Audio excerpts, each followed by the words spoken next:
Welcome to the JCPS MTSS Modes of Instruction and Student Practice Toolkit training on the high yield practice of direct instruction. I am Sarah Adams, MTSS Engagement Resource Teacher with Zone 1. Hi, I'm Melissa Loxton, MTSS Engagement Resource Teacher with Zone 3. Please take a moment to type the case-sensitive bit.ly into your web browser. This will allow you access to all the links and activities and resources offered throughout our presentation.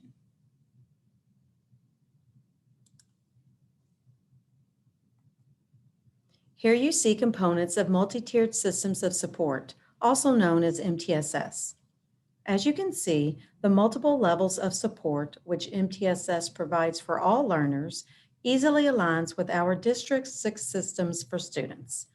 MTSS addresses academic, social, emotional, and behavioral development. It focuses on overall school improvement that is sustainable. This presentation encompasses several components, but most notably teacher support through resources that can be used to accelerate student learning to be used during instruction, as well as teacher professional development. This concept map shows a visual of the departments in JCPS within MTSS. The MTSS Academic Department provides teachers with Tier 2 and Tier 3 intervention and academic support. The department is led by Donna Lawson. The MTSS Behavior Department, led by Sandra Hensel, supports schools in implementing school-wide behavior systems and frameworks, which include PBIS and restorative practices. The goal of our department, the MTSS Engagement Department, is to increase student achievement by equipping teachers with high-yield pedagogical practices to maximize student engagement. The supervisor and point of contact for our department is Dr. Naomi Brahim. The point of contact for each department is located in the concept map. 6 MTSS toolkits were created to provide resources for Tier 1 instructional practices to increase student engagement and reduce student behaviors. Here are the 6 MTSS toolkits. The website is linked on the image. Let's start with the definition of modes of instruction and student practice. Teachers need to be well-versed and fluent in implementing various modes of instruction. This includes providing a variety of opportunities in which students can practice skills being introduced in the lesson.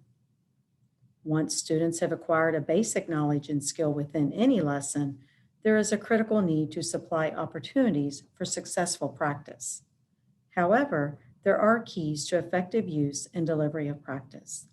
These practice strategies enhance learning and improve the student's prognosis for future performance. The success criteria for this high-yield practice is when the teacher provides direct instruction that includes modeling, guided instruction with high rates of student engagement, and multiple opportunities for student practice with feedback.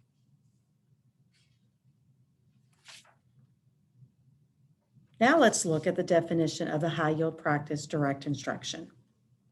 Direct instruction refers to any instruction in which the teacher takes responsibility for selecting the examples and models for the students while connecting to prior learning and creating a contextual relevance for students. This includes instruction that involves high rates of student engagement and one that provides multiple opportunities for students to practice with feedback. In this session, we will learn the steps to direct instruction and the impact clear lesson design, modeling, and feedback has on student engagement. As we do this, you will be able to determine how direct instruction can be used to facilitate learning in your classroom. Before we get started, think about what you know about direct instruction. Take a minute to write down a few thoughts. As we go through this presentation, keep track of how your thinking about direct instruction changes.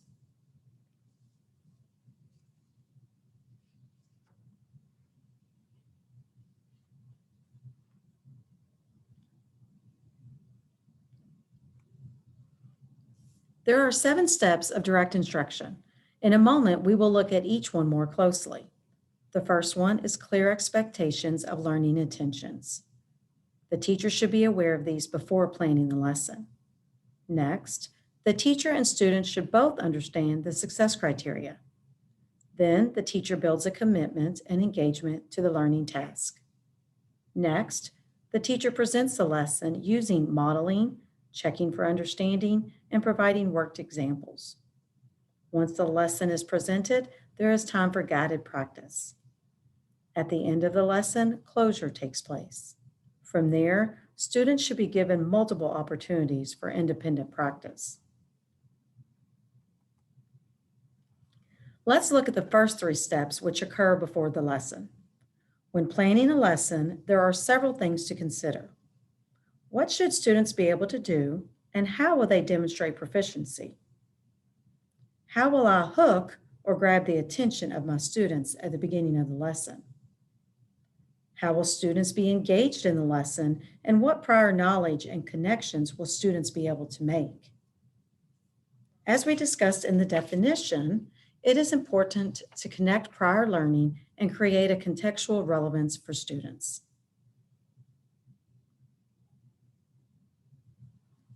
The next two steps of direct instruction occur during the lesson. As the teacher presents the lesson, students are able to observe the teacher's thought process through modeling. Examples of proficiency are provided. The teacher monitors student understanding and provides feedback throughout the lesson.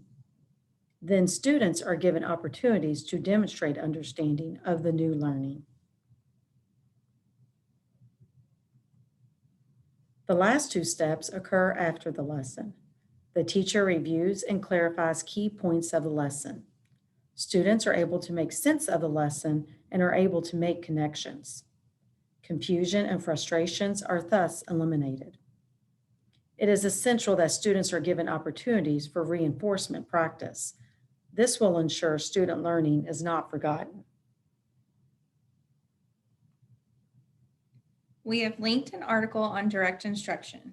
In this article, you will notice three components of direct instruction: program design, organization of instruction, and teacher-student interactions. The first component is program design. This relates to careful content analysis that promotes generalization, teaching the big ideas of instruction.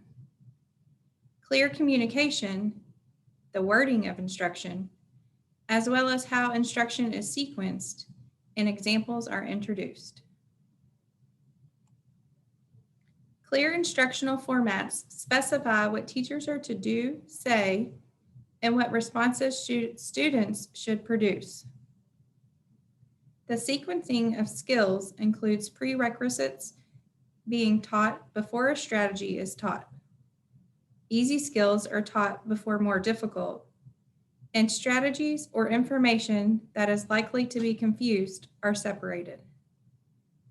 Lastly, track organization is where activity sequences are targeted that teach skills over multiple lessons to ensure firm responding. The next component is organization of instruction.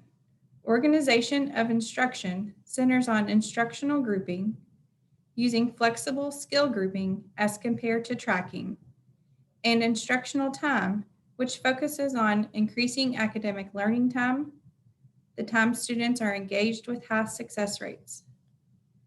It also includes continuous assessment, providing ongoing formative assessments to inform instructional practice.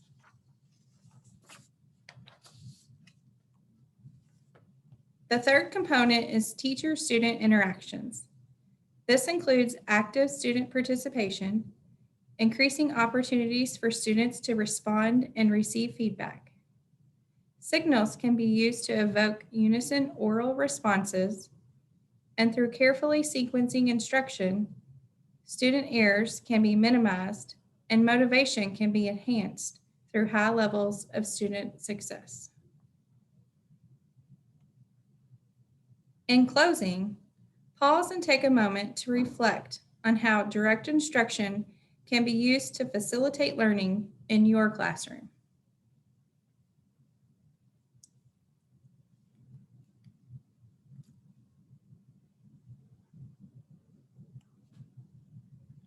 In any classroom, the teacher should be aware of certain considerations regarding the environment or learning community that they are helping to create. Knowing the backgrounds or cultural norms for students within the classroom will lead to more engaging and effective instructional practice. This culturally responsive approach should be utilized to reach as many students as possible in the classroom.